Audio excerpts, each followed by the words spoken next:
Right, hi guys, welcome to this episode of the Fret Success Guitar Show. I am very excited to have on the show a slightly different person. This person has started up and started to run his own music venue and has been doing it for the past few years.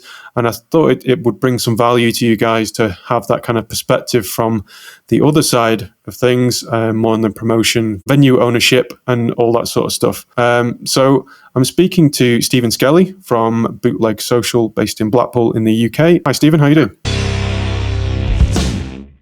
Hi, Dan. You all right? Yeah, good, thanks. Stephen and I go back a long, long way. So it's great for him to come on and show his perspective. And thanks for your time and coming on and doing that, because I know at the moment it's a bit of a crazy time everywhere, but in the UK for music venues, it's been a bit of a trying, testing time given the restrictions that you're under. Yeah, for sure.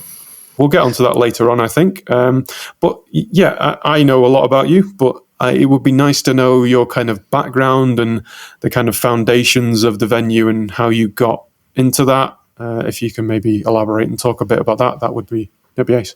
Okay, yeah. So basically, we opened our doors back in December 2014. So it was our fifth birthday last December.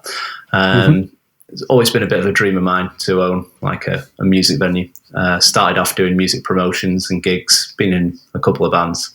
But I always kind of felt that I wanted to own my own venue and start something up. So like 5 years ago, me and a couple of friends saw a venue that became available in the town. It happened to be a venue that we used to all go to, and like sort of it was an old nightclub back when we were all like 18 and students. So it sort of had fond memories for us all. So we took it over. It was just at that time in your life when a bit of income, a bit of savings, and it was just like, in my case, it was a case of should I buy a house or should I like invest in a music venue? And I decided on the potentially silly option, but like definitely don't regret it. So yeah, so it was me and two other friends, James and Gareth, who we've been friends since like being 16, or we all met in college. All very similar sort of passions for music and live music, and so it just seemed like a good partnership to get together with. So all three of us got together and basically took on the venue and just turned it into like our vision of what we wanted it to become, which was like a live music venue / sort of bar with a bit of a Manchester style vibe to it, I suppose. And yeah, I suppose from there we just went on to building a name for ourselves, because that was quite hard in the beginning. Basically coming from Blackpool, there wasn't much in the way of, like reputation for, for bands and artists to come and want to play in Blackpool. So, well, I'm from Blackpool originally, and it's been a bit of an up and down thing, hasn't it? The music scene there. I mean, talking 30, 40 years ago, not when I was around, but speaking to relatives of mine, Blackpool was quite the scene. It was quite the place for people to come, a lot of live music. It was a different time. And then something kind of happened and that kind of drifted away. I don't know if people just were less into live music in general. I don't know. But having been a gigging, musician for a lot of that period, it became a bit stagnant, and you just saw this slow decline, down, and then it was just kind of left behind. Like you say, there was nowhere. You have your big venues like your Winter Gardens and stuff that had the big touring acts come around, but there was no kind of middle ground, like your Night and Day cafe type places in Manchester. There was no scene for those kind of, established, good, professional bands to come and play. It was very much a kind of cover, entertainment band kind of. Yeah, correct. If you want. Yeah. So was that kind of a passion for you, was to fit in that slot and that niche, or was it just we wanted to create something? So it's a bit of all, really. But essentially, yeah, like my passion was always supporting bands on their way up and, discovering new like talent from the local area and from out of town, and, building that.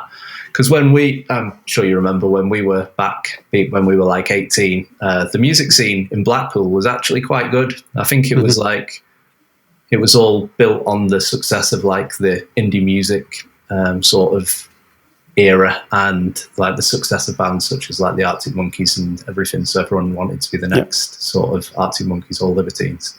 And it led to there being probably about 50 Blackpool bands, and they were all playing all over the place every weekend. But obviously that died out. And yeah, when we came on the scene, there was literally no venue for those upcoming bands. You know, people, when you're 18 and creating your first bands with all your friends at college or whatever, there was just nowhere for them to perform, really.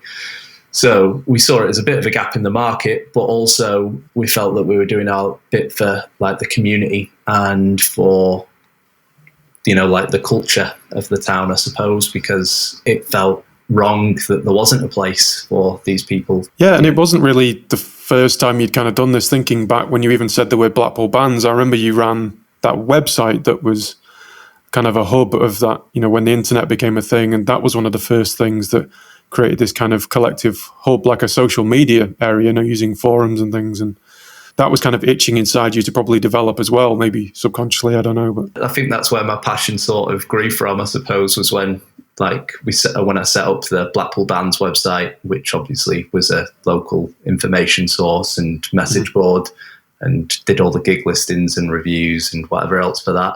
So that's definitely where my sort of passion came from for, you know, like promoting that side of music, and then went away to uni and whatever else, and then came back and the scene had just died, and it it hurt to come back to my hometown and that not exist anymore. So I kind of felt like I almost felt a bit of a responsibility to revive it, I suppose. Let's talk about how you kind of go about promotion and that sort of thing. I mean, you have a lot of relatively established bands coming through the venue, and the growth is something, you know, that you clearly have to recognize, coming from, you know, a bare venue down on its luck, kind of neglected, up to somewhere that looks great and also is now becoming known as the place to be for live music, really, in Blackpool. So what has that journey been like, and what were the kind of tough times and the good times throughout that process that you've been through to get to where you are now? Yeah, so that's quite a good question. So basically, in the early days, we really did struggle to, like, I obviously had some contacts from my old gig promotion days when I used to put on gigs across the north of England. So I had a few booking agents and stuff that I used to get along with, and had a conversation with. So like I obviously tried to reignite those avenues to try and get some outside bands coming to Blackpool. But one of the main problems was that agents seem much more, you know, happy to just route these bands round the established cities of, like, in our region, for like Manchester and Liverpool, and to an extent like Preston. So for them to actually take a chance on Blackpool was probably quite a risk for them. Yeah, it was a struggle. But I think it was just perseverance. Like one or two of the agents trusted me and, you know, like what we did, and we just basically persevered with it, started small. There was one key point which gave us, you know, like a bit of like a stepping stone. And that was, so about 3 years ago, there was basically the Wombats put out a post saying, you know, we're going to do some shows in venues that are, you know, off the beaten track, you know, somewhere a bit different, supporting the grassroots music venues. And it was left to the public to decide where they came to. We saw this post, thought we'll give that a share, put it on the Bootleg Facebook page and try and get some people to vote for Blackpool and Bootleg to try and bring the Wombats to Blackpool, which obviously seems like it should be an impossibility, a band that are probably selling out venues of capacities of 3,000 plus, you know, playing main stages at festivals and stuff.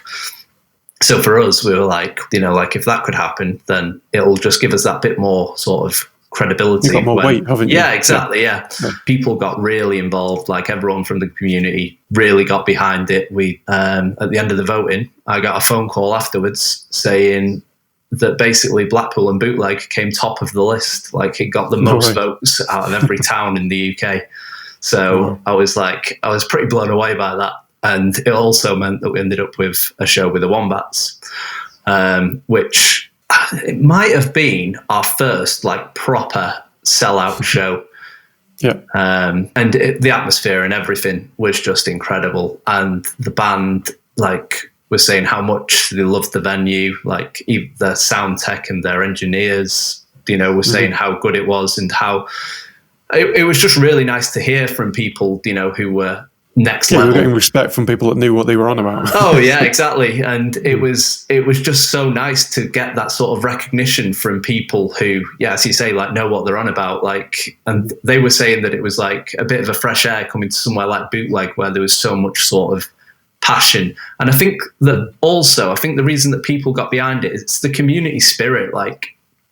The scene that we've sort of started to grow in Blackpool is very much, it's a little community that sort of goes unheard a lot of the time. So when they get the chance to, show what they can do, everyone comes together and, we can put on a really good show.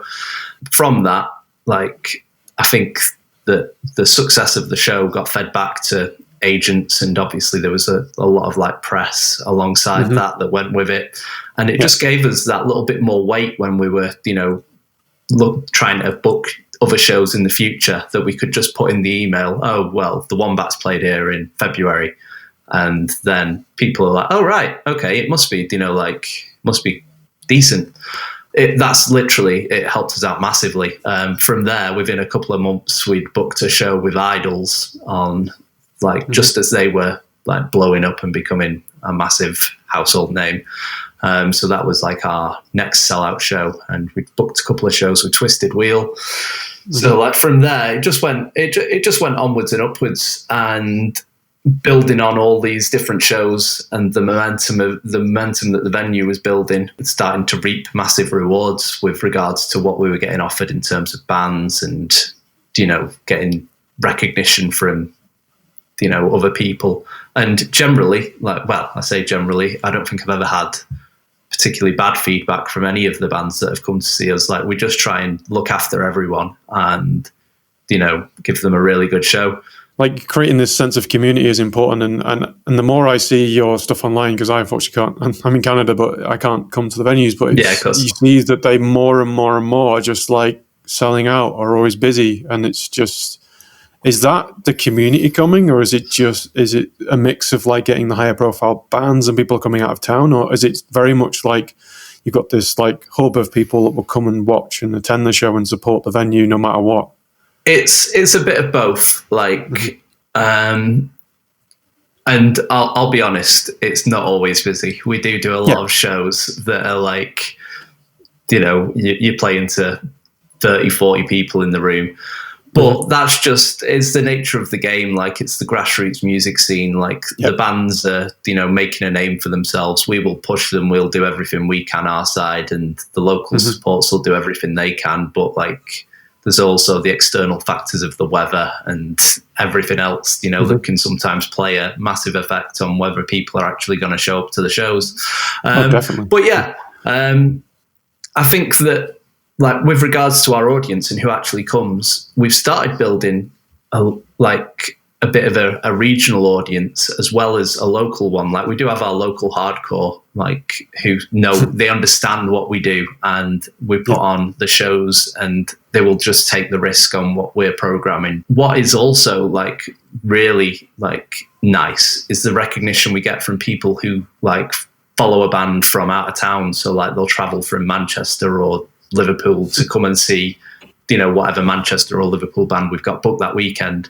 And they're always blown away. They can't believe that a venue like Bootleg exists in a town like Blackpool because of the reputation that the town's got for itself. We get people who come from these towns and cities that have got some of the best venues in the country, and they're coming here and saying that they prefer coming to a gig at Bootleg, and you're just wow. And that's such a reward. Yeah, of course it is. Those little comments mean a lot, because I mean, we've worked on it over time. We've done a lot to improve the sound and the lighting and the PA, and but I think that the main thing is just the atmosphere and the room, like it's always friendly, you know, like, and it always seems special. Like a show, you know, like some of the shows down there, whether there's 30 people in the room or 300 people in the room, like you feel like you're experiencing something, you know, like there's a little special aura. Yeah, special, I suppose. Yeah, so it must be so rewarding to have that kind of special environment atmosphere. I mean, being a performing musician, you can appreciate when you go in a venue and the sound works, everyone's friendly. I mean, that's one of the biggest things, is the amount of times you go into a venue and like you feel like the venue owner or promoter is almost annoyed to be there and they don't want to be there if you're like one of the, you know, lesser known bands and underground. So having that support of venues that just let bands come in and play is what makes the British music scene what it is. I mean, that's the good thing about it, and that's seeing that in Blackpool being honed and happening as a community where people actually come and support, even if it's 30, 40 people, that's still, you know, even that's on Thursday nights or whatever, it's just important to see that happening for bands as an outlet, because that's where these bigger bands come from. They have to go through that process. And if venues aren't able, you know, whether they're willing or not, you know, having the ability and having the support of a community to do that, then, you know, that's a very sad time. And I know that music venues are struggling at the moment, but hopefully that support comes through and people just think, you know, I'm going to support this venue. I know that. And I think being able to take it online, I think maybe has been an important thing, having a good social presence online and having that support when you got people voting and coming out of the woodwork, it would seem, but maybe they were just there waiting for the place to support. And maybe that was where you stepped in and helped. Yeah, I can see that point of view. I think that's another thing as well. I think there are a lot of people who support from the outside, you know, like they don't necessarily have the opportunity or the chance to come down to the venue every week and support every band that we put on. But like they will try their best to support us through, you know, like other sources, through social media and whatever else. And it's just nice to, you know, like everyone just does what they can, I suppose. You can't expect everyone to come out every week and support every band. Like it's unfeasible, isn't it? People have got other lives. No, exactly. People have lives and children, and not that I appreciate that point, but it's they can't come out every week and they do want to support. So I think the more opportunities you give them outside the venue to support through merch or whatever, Kickstarter campaigns, or to get these certain bands in or certain equipment, then that's something that people and venues should start to look at and be more innovative and try to get people not through the door, just supporting them in general and creating this kind of community online and making that, you know, sharing video content of gigs and making people just excited about things. When you get bands approaching you for like submissions or wanting to play the venue, how does that normally go about? What certain bands impress you with things they've done, and what kind of impresses you most as a venue? What do you expect from bands? So yeah, basically we get loads of applications for bands that want to play a bootleg. Obviously that's grown over time. To be honest, it's a really tricky one because we have to think about so many factors other than just how good the band are. Like we will listen to everyone, we'll put on as many bands as we can and like try and support the ones that fit with what we're doing. But if we're putting on a standard gig at a weekend and it's a 3-band bill, then we've got to try and put on bands that obviously suit each other, take into consideration that we want them to play to an actual crowd. So if we were to choose 3 bands and one of them was from like London, one was from Brighton and one was from like Suffolk, then we're going to struggle to probably get anyone, you know, like, or to get a decent sized audience for it to make it worthwhile for all those 3 bands to be traveling, you know, all the way to Blackpool for a show. And obviously we try our best to like support the bands financially. So like wherever the bands are coming from, you know, we'll always at least try and cover their costs and expenses. If we can obviously give them a bit more, then like we obviously do. Bootleg is not a like profit making company. It never has been. It's very much a labour of love for everyone who works there.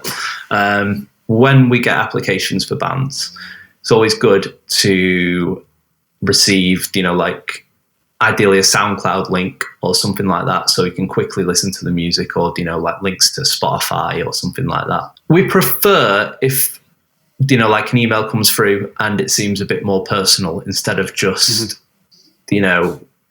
gives it yeah, essentially. Like, but then again, a lot of bands, like, they don't have the time to, personally email every venue, and we would never dismiss someone who's just, like sends that's also useful though. Like knowing when they're out on tour. So if a band's trying to organise a national tour in like August, let's say, and they say we're out on tour between the 14th and the 20th of August, our genre is blah, blah, blah, we're from wherever, and we're looking for, this amount of money, or whatever. Like that's basically the information we need to know straight away. And we also would like a link to the music so we can hear what they sound like. And then we can look through that. We can then look at our diary, see what we've got in, and see if we can fit them into any of the shows that we've got for those date ranges. Or if we've not got anything booked in, then we can maybe try and work a show around that to make it work. Basically, if you sent a big email, which is pages long, with biographies and quotes, and you haven't got time to read that. Yeah, because of the amount that we get through, like it's good to maybe attach it as like a little, if you've got a little press release or something like that that you can attach to the end of the email. In Bootleg's case, we've just took on some flats above the venue as well, so we use them as like band accommodation, which has gone down really well for a lot of touring acts, because we can offer them accommodation as as part of the fee, or as part, which obviously saves them a lot of money in hotels, and like just some of them even stay there for like all of their Northwest dates. They'll stay at our venue for like the Thursday, Friday, Saturday, and then they'll play a show in Blackpool, a show in like in Liverpool, and then maybe Manchester. But they'll just travel back to Blackpool each night, because it's obviously we do very reasonable deals for bands that we've got staying in the venue. It's gone down well since we've introduced that. It's important. I mean, the first time I kind of really came across something similar to that was when I was recording a couple of years ago, and the studio had they'd recently introduced that kind of thing there, and it was kind of, we managed to get it for free. It's also a bit more of the the experience that they received, like when they come to a venue, if they've got accommodation and we look after them, and it's a good gig and we feed them, they come back, and they'll want to come back. Well, we hope they would want to come back again. Like, we do everything we can to just provide an experience that if you were the musician, you would like to experience yourself. So when you're moving on to like promoting, you've got the gig booked, everything's set, everything's going, you've got the lineup and everything. What's the next stage? What's the best way you find of promoting gigs, generating a buzz, an audience? Are you pulling from the band's repertoire always, or are you looking for more local support? What kind of process involved there? So I think that, again, sort of depends on the size and the scale of the show. If we're putting on established bands that are likely to sell out the venue, then it's very much down to their audience and their like promotion channels. But the majority of what we do is at like the grassroots level, and that is very much more on us to to promote the show and to try and get people there. But it's not like it couldn't just be on the venue. Like, I think the bands have also got a part to play in to try and push the show and to help with the promotion. So obviously nowadays, social media and Facebook in particular is where we do most of our promotion, using Facebook targeted ads and like the audiences of Bootleg and also the audiences of the artists on the bill. Let's talk a little bit about that in more detail, because I think this is something that, when people are trying even to release music, this is something I've started to look into in the past couple of years, and it's so powerful. But how do you go about targeting your ads appropriately? Is it just a case of getting the audience and just running on scale, or do you run different types of ads for different types of bands? Yes. Is it mainly video and image? What kind of things do you use? So at the moment, we don't really have much in the way of video content. But when we have used video content in the past to advertise gigs, we have had really good success with it. Just basically creating a short 30-second video advert with the, like the gig details and the audio and potentially some video as well of the band performing has, increased sort of interaction and conversion, I suppose, on ticket sales with those sort of adverts. But that's not generally what we do, because we don't have the resource to produce those videos most of the time. We've only used that when a band has supplied it with us in the past. But it is effective. Like there is nothing surer than that's an effective route to go down. Yeah. But generally, Facebook's a funny one. I'm sure that most people who've tried to use Facebook advertising will be aware that like Facebook don't like images with text in. So you've got to be very aware of your text ratios on your images. There's also with Facebook, you've got the option of promoting an event. So say obviously you've got your Facebook event, and you've got the option of either promoting an event or a post. So we can create a post which has got all the event information in it, just on our wall, and then promote that post, or we can promote the event. Which tends to do better? I was going to say the jury's still out on that, really. What I would say though is when you go if you're boosting your event, you've usually got the option to choose what you want to achieve from the advert. So like you usually have an option of to increase ticket sales or to increase reach. So my advice would be never use to increase ticket sales. Yeah. Because we have tried that many times, spent loads of money and sold no tickets. And when we use the increased reach, we do seem to have a much better response in the amount of tickets that we sell for a show. So that's definitely useful. But usually we would use both, like going back to promoting the event and promoting a post. We would usually use both side by side, because it's hard to say which one will pick up the traction. Sometimes the event picks up the traction, sometimes the post will pick up the traction. The next thing would be, I would say, defining your audiences for the adverts. So if it's an established band, then we will try and use them as like that band as the audience. For example, the Wombats, and then obviously you can set them. But most smaller bands do not, they don't show up in the available, available tags. That's the one. So then we would go down the route of who the band sounds like. So if we've got like an indie band, they're a bit sort of like Arctic Monkeys or the Strokes, then we would, use them as the bands, and then target our audience quite tightly to like to like Blackpool or Preston, so that like we can try and get a more local audience who may be interested in that music. So how does that work in terms of budgets, if you can talk about that, in terms of how much effort you need to put in on advertising? How much can you kind of spend on, you're a 300-person venue, it's not going to be huge, but how much do you see kind of being your point where you don't see much more return? It depends on the show again, and we will monitor it based on how the campaign is going. So we will usually start out with like a budget of, so every show would probably get a budget of, £20 to £50, which we would run over a couple of weeks.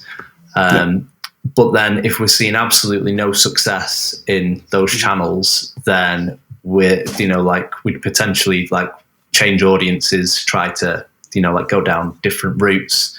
But if nothing seems to be working, which sometimes does happen, especially on the smaller scale shows, we'll just cut our losses with the Facebook advertising and then try and go down more personal routes. Like obviously we still go down the route of, like putting out posters for all the gigs. And to be honest, we don't use flyers that much, although we probably should.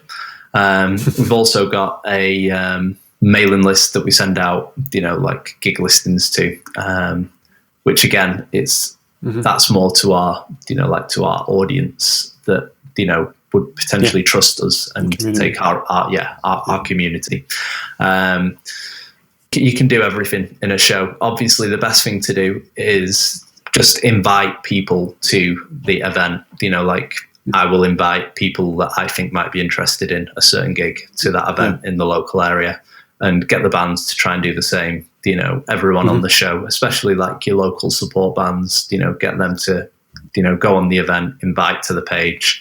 Like, that can be invaluable, because I think I imagine it's the same everywhere, but as soon as one friend buys a ticket to a gig, and then someone else asks them, what are you doing this weekend? And they're like, I'm going to this gig, I've already bought a ticket. Then they'll be like, all right, I'll come too. And then they buy a ticket, and then it snowballs. So it's just getting that first, person or people to commit to buying a ticket. And then usually you find that those more organic ways of, promoting the show start to work. Yeah, I mean, that's really useful. I think not only musicians will find that particularly useful, but venue owners as well. I think that's interesting to kind of get the back end and see how you're going about things, and tweaking campaigns as you go, and just seeing how much you rely on word of mouth as well. And if you can just get a few people behind the show, it just shows how much you can snowball and just turn into a great opportunity. I mean, it's great to see venues putting money behind lesser known bands as well, because when I was gigging more, you would have it where venues just would rely on the band entirely. And I understand that being something that they should do, as part of the kind of collective promotion campaign. But up to a point, you're just feeling that the venue sometimes doesn't care that you're playing, and you're just kind of there to fill a slot, which isn't the case, because venues want the bands just as much as the bands want the venue. So it's great to see that you're supporting and creating that relationship with the artist as well. Yeah, I think that it's one of those things, isn't it? Like, it's in our benefit to promote the gigs as well as we can, because, like, if we've got a band coming from London and then they turn up and they've travelled for 6 hours, and then they turn up and there's no one there, and although they've probably done all that they can, and if we've done all that we can, and it's apparent, then there's no one to blame. Whereas if you turn up to a venue and there's no one there, but the venue hasn't done anything, then it could leave people with a bit of a sour taste in the mouth. And we understand that, and obviously would never want that to be the case. So I think it's just everyone's got to put the effort in. Just having that mentality and awareness to do it. There was a period, I don't know what it's like now, but 10 years ago, the pay-to-play scene was ridiculous. You got to venues and you'd have to buy so many tickets, and if you didn't sell them, you owed the promoter so much money, and all this sort of stuff was going on. And it was that kind of environment that you understood the premise behind it. The promoter wanted to make a certain amount of money and make an income, but it made you feel that you were generating all the money. You were responsible for bringing everyone through the door. And I know you expect that. Yeah, basically, yeah. And you expected the band to basically bring everyone, and for higher profile, bigger acts, that's fine. But if you're trying to, as a promoter, almost pretend that you're here to promote the little guy and then not putting your own effort and coin behind it, then I don't know, it sends a really strange message to the industry. I don't know. Yeah, I would like to say, and as far as I'm aware, I think that pay-to-play has almost been completely eradicated. Right, okay. It's got such a bad name, and rightly so. It was a bad time for musicians and for bands, and really for audiences, because half the time, when it wasn't those pay-to-play days, you would the bands would be so desperate to sell the tickets that they'd just sell them to the friends who don't really have an interest in music. They would show up for their friend's band and then disappear and not watch any of the other bands on the show, on the bill. So that's just, it's not what it's about, is it? No one wants to just be playing to the same audience of just their friends every time they play a show. We had that for like Battle of the Bands situations. We did a few of them. That was a big thing a few years ago, and you would get to the point where you would be bringing everyone that you knew, just because when you would win Battle of the Bands tournaments, a lot of the time it would be based on how many people you brought, all these sorts of indicators that were coming through. And it was essentially the band that knew the most people on a local scene. It was just crazy times. You just go up and up in the venues and be like, all right, what's the next pay that we get? You'd sell a ticket for 15 quid or something, and you would get like a quid. You'd get £1 from it. And it was like, that's really just not worth the effort. I could set it up, hire my own venue and put all that effort in and have a good time. And then actually see a return, which I think that is another like good point. I think that there's a lot to be said there for like, we do it with a few of our local bands. So that we've got some local bands in Blackpool who do just that, like, because they've got good audiences, we let them, like have the venue, and then they set their own ticket prices, they put on their own shows, and they make a good income from it. Because you can, like, if you've got that support, then really it should be the band that's profiting from it. It shouldn't be, like a greedy promoter, for example. I mean, promoters aren't all bad. A lot of promoters do it for the love and, put on, like, it's hard work. It's not an easy job promoting a gig. Like, I've been there, I've done it. Not, no. And at the moment, like, with the state, the sort of, I suppose the whole industry's in, like, I don't think there's that much money in promoting, if any money, at grassroots level. And definitely not like with our in-house promotions anyway, because we try our best to, like, just give all the proceeds to the bands, because I suppose that in Bootleg's case, we've got the bar to sort of supplement ourselves. So ticket sales, we try and, split evenly between bands almost always. So, for example, most of our shows are probably, £4, £6 shows, and we'll give each band a ticket link. And if they can sell, the tickets, they'll get, a split of that income, and then the rest will just get, make sure that we can cover everyone's guarantees and the sound guy cost. And it's really important to do that. I think it sounds like you've got like this kind of comprehensive approach, if that's the right word, like where you've got your bigger acts coming in and playing and kind of ticking over nicely and keeping things busy, and then you're also supporting the grassroots venue, but also grassroots bands, but also keeping them going and supporting them in the best way you can. And what else can anyone really ask for? It's really impressive. It is just the word, really. Thanks. I think you've got to do that. But like, as we stand, like the live music doesn't provide our income. We have to supplement, like our income with like club nights and stuff like that. And that is the case for like most venues across the country.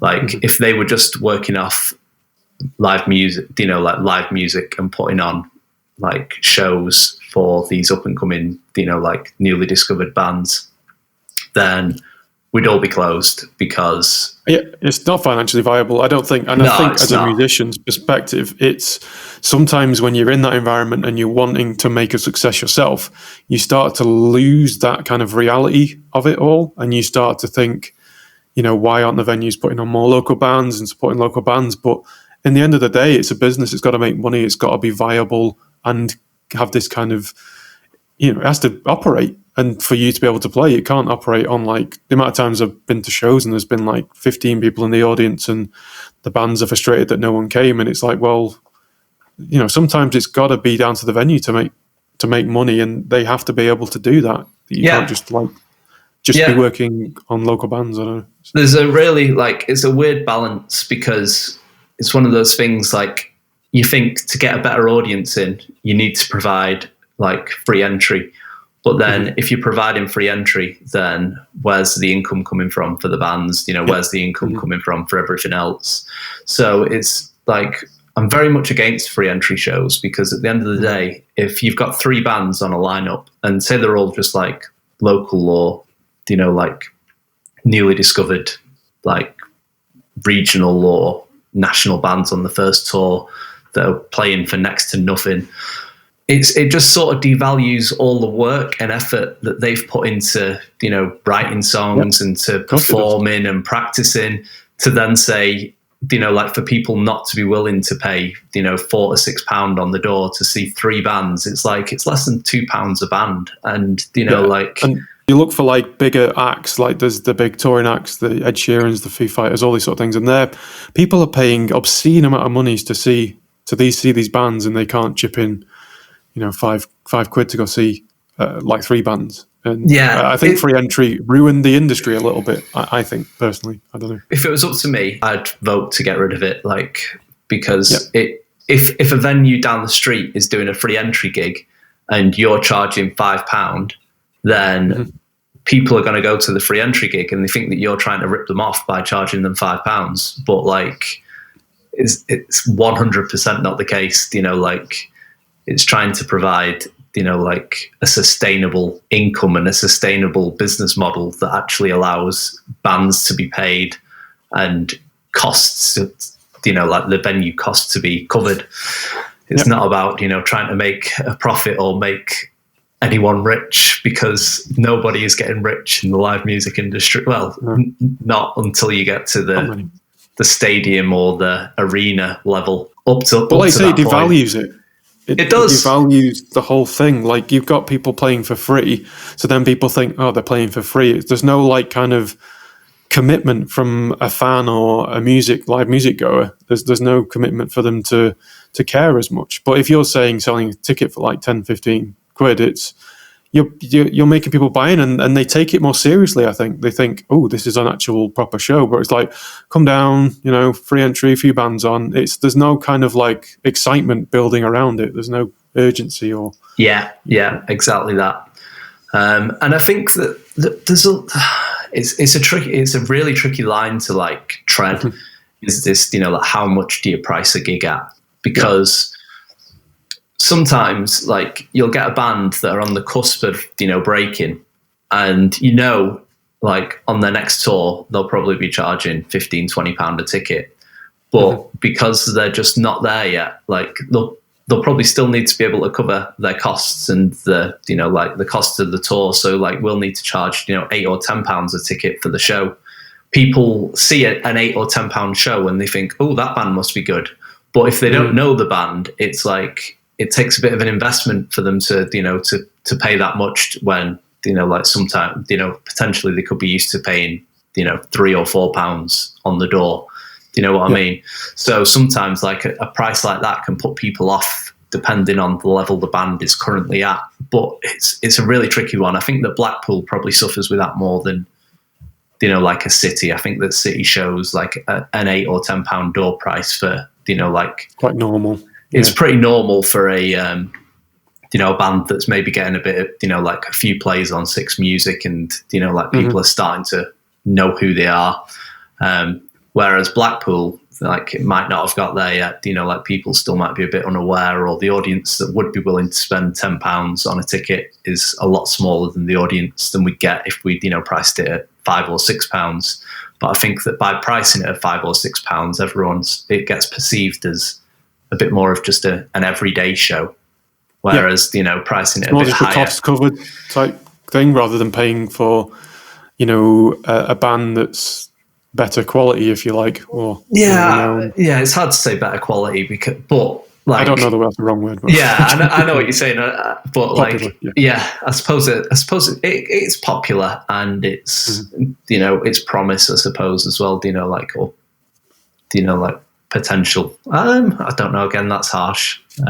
Probably shouldn't say that. There's loads of bands that have got promise and potential that you couldn't justify like putting a £10 ticket price. But it's the marketing, isn't it? It's supply and demand. It's the way it is. It's the cost is associated with something being better. That is true. Socially acceptable or whatever. It is what it is, and whether it's. And musically technical, it kind of goes out the window with this sort of stuff. I think it just means they're just more popular and more likely to be entertaining. I don't know. You're more likely to enjoy them, I guess. Yeah, potentially. Trust me, I know that cost does not relate to the quality of the band. Let's move on to more of the issues that are going on at the moment, because we can't really ignore the fact that, this ridiculous virus is making everything much harder work, especially for people in the entertainment industry. So how has that been over there in the UK? Because over here, we've kind of shut down venues and limiting people, and things aren't really happening at all. But there's not as many people or venues that rely solely on that kind of foot in the door, people watching music, big crowd kind of environments. A lot of people are more set up for bands with food on the side, that sort of thing. So it's a different kind of environment. So where the industry in the UK relies more on people through the door, how is that all happening, and what is going on with the government at the moment? How are they treating? Wow. Right. So obviously, as it stands, the country went into lockdown on March the 20th, and the week leading up to that, in the couple of weeks leading up to that, I think we all sort of seen this coming, and a lot of our gigs for later that month and the month after and the foreseeable started getting cancelled, and ticket sales dropped off, and we started to panic, I suppose. Audience numbers were depleted. The week before we closed, the weekend before, I think we had 5 people come through the door. That could have been slightly related to the fact, I can't actually remember when Boris came out with a statement that pubs and bars should stay open, but people shouldn't visit them.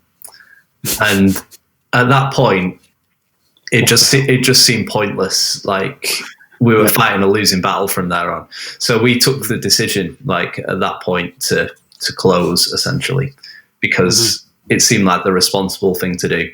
But then the day after, it turned into, a full lockdown situation where every business was forced to close.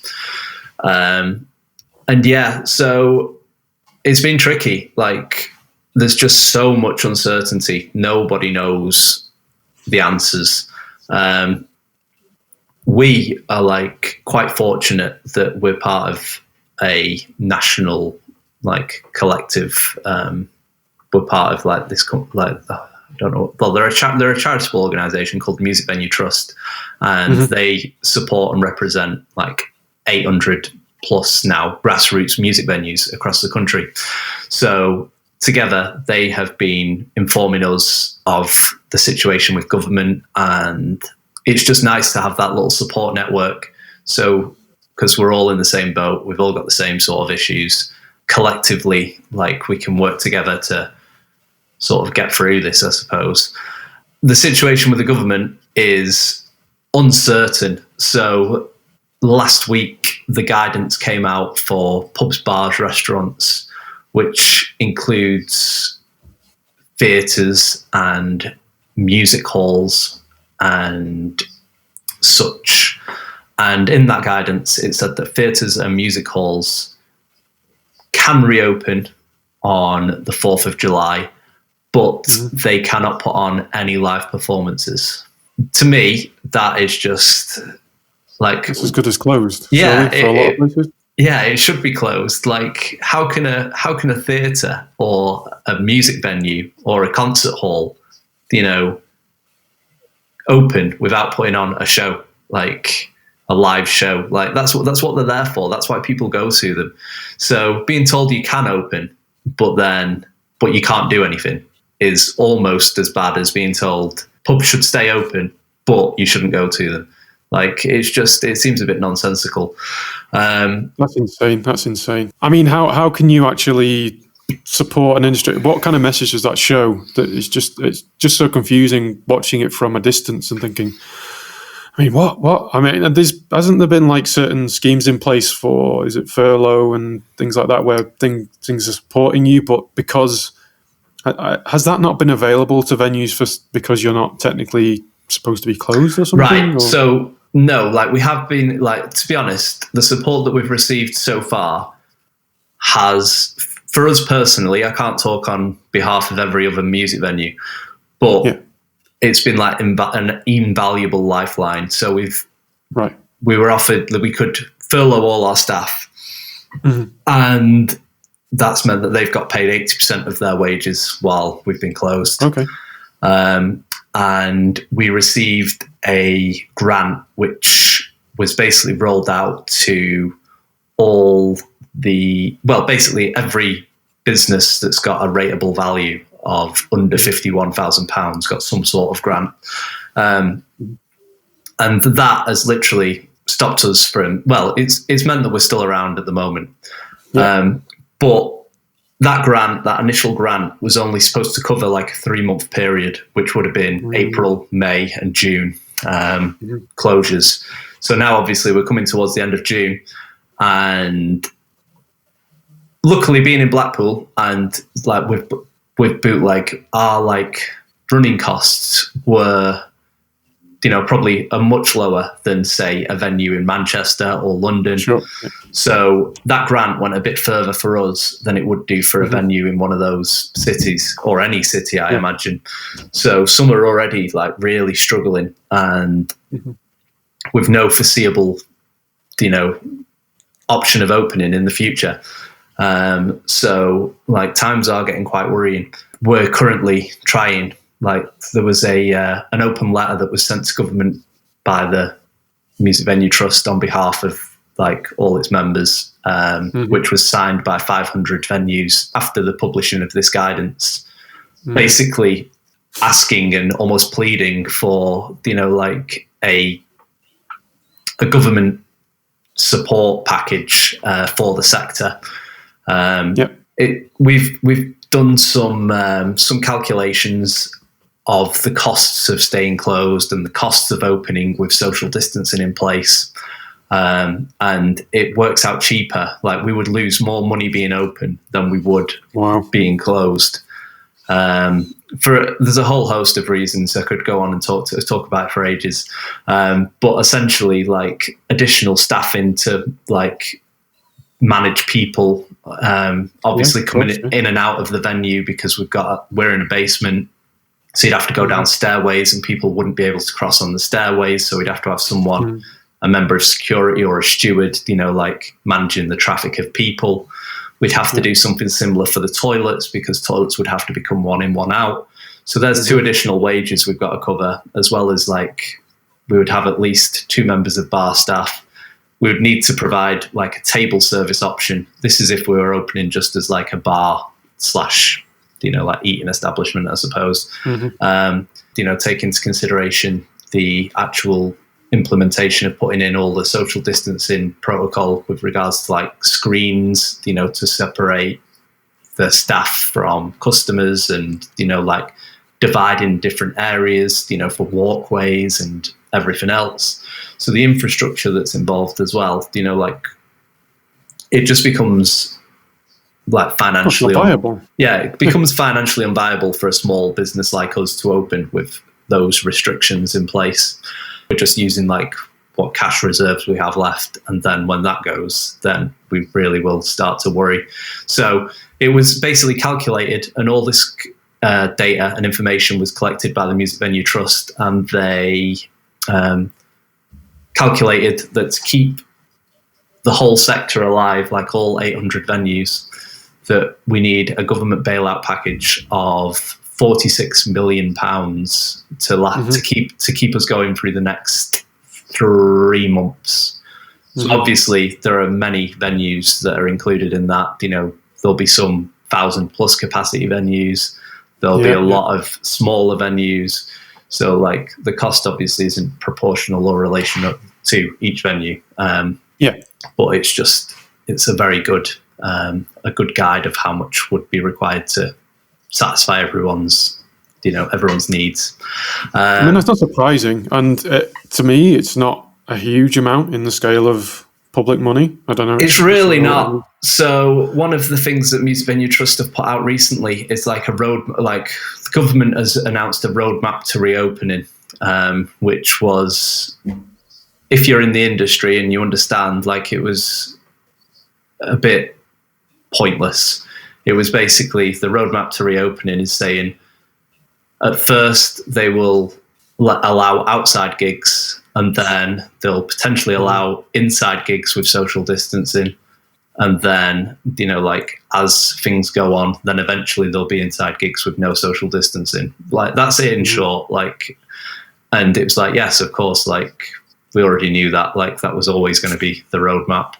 But however, it gives no timings. It gives no, like, support or option to, like, how we're going to get to those points, how we get to stage 3, 4, or 5, where things start going back to normal, because most of us can't operate with social distancing. So, like, and most of us can't put on gigs outside. So, like, those points become completely irrelevant to most people. You can't just switch it on as well. It's it's not like you just open the doors and people flood through the door. Exactly, and people are still going to be scared of this virus. I don't think that it's going to go straight back to like, unless there is a vaccine, unless there is some way we can do instant testing, like on the door, for example, and we can be sure that people are COVID clear as they come into the venue, then like, people aren't going to have the confidence to potentially to necessarily come back. Also, we're about to go into probably a massive recession. People have been losing jobs, like, people might not have the, like, the financial ability to be going out and the disposable income. Yeah, exactly that. To come out and spend on gigs and, live music and entertainment. So it's going to be tricky. It is going to be tricky. There's nothing surer. So what can people do I feel like a bit helpless over here, but is there anything people can do to help A, the industry, and B, you guys specifically? So essentially, it's what we need at the moment is for the government to listen. So the best thing that people can do is contact their MPs and explain to them what their local music venue means to them, and how much it means to the community, to culture, to the town, to youth. We need you to ask your MPs for the support package to keep us, alive. And it's the same for theatres. There's lots of people in the same boat. There are people who slip through the net, like freelance sound engineers and stuff like that. We can't furlough people like that. So they're, like, stuck without an income. They're stuck without jobs, and like, there's just no sign of when things will start getting back to normal. So I think it's just a case of trying to get the government to listen, understand, and realise the importance of this. And it does seem like we're going in the right direction. Like, some people have been doing this, they've been getting positive responses back from MPs, but until we actually start seeing those materialise into something actual, like, the words don't mean too much. We need the actions. So hopefully it will, like, it'll happen. Something good will come of this. The bottom rung of the UK's music industry will, potentially disappear, which would be absolutely devastating. But so, like, pardon my any kind of naivety on this, I don't run a music venue, but is there any kind of way to get people to buy things now that will be used later, gift cards, or any way they can support you directly? Is there any kind of that stuff that's going on? Or personally, so at the moment, Bootleg's not got too much of that going on. We have a crowdfunder campaign, which we're selling T-shirts on, which are provided by the Music Venue Trust.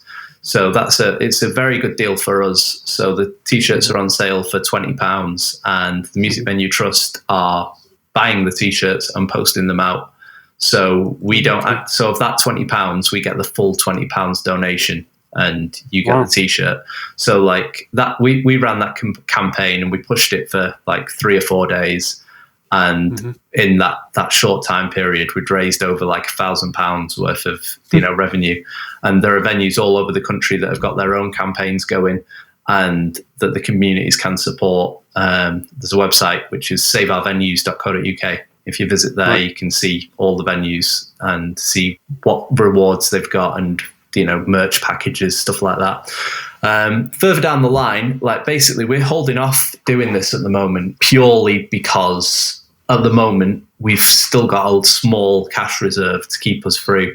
But if that, like it's looking more and more likely that that's going to run out, and if this government grant or further support for the sector doesn't materialize, then we are obviously more than likely going to have to start looking to our community to try and help us, I suppose.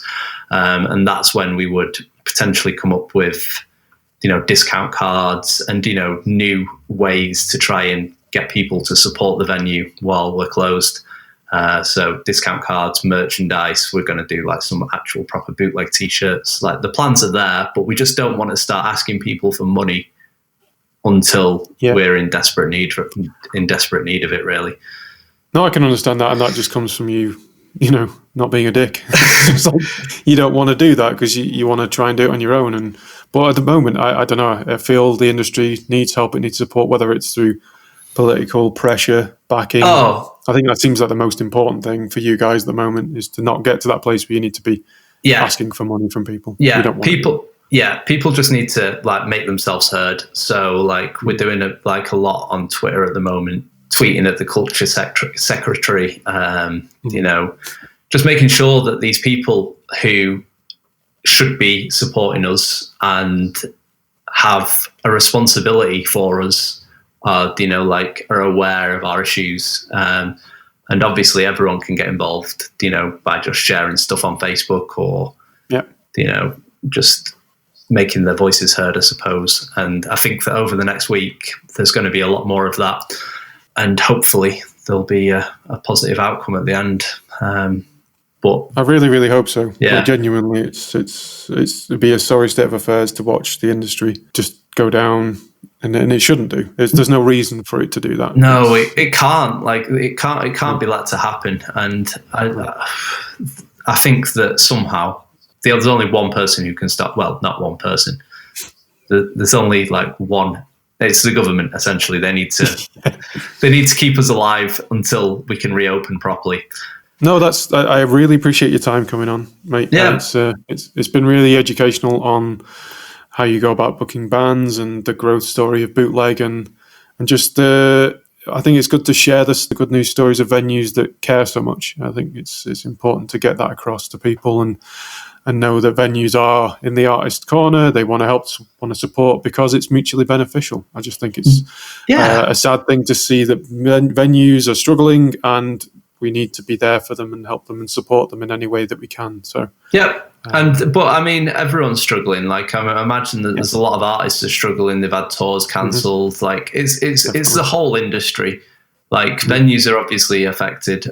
Like in our respect, like Bootleg isn't, I mean, technically, I suppose it's supposed to be a profit-making company, but it's not. Like we live like week to week, month to month. When things like this happen, like they do have a massive effect on our sector because most venues are run in the exact same way. Like we rely on volunteers, we rely on people. Most of these venue owners probably work for free. When you realise like the bottom of the sector, like no one's sitting on loads of cash that can just see them through this until everything gets better. Yeah, definitely. I think it's a valid point to make because most venues like that, they move show to show and back certain shows, and it's definitely week by week. And I think it's interesting you mentioned the artists struggling because I don't know, I'm getting the impression that artists seem to be more in the forefront of people's minds of them having to support, whereas the venues somehow seem to get forgotten about just because they're just seen as something that's always there in the industry, and it's just a standard, a staple thing. It's not something that's ever really thought about as needing to save. I suppose because I'm from a venue background, I've seen a lot of like support for venues. So like, and I suppose that because you're from an artist background, you're seeing the support for artists. Right.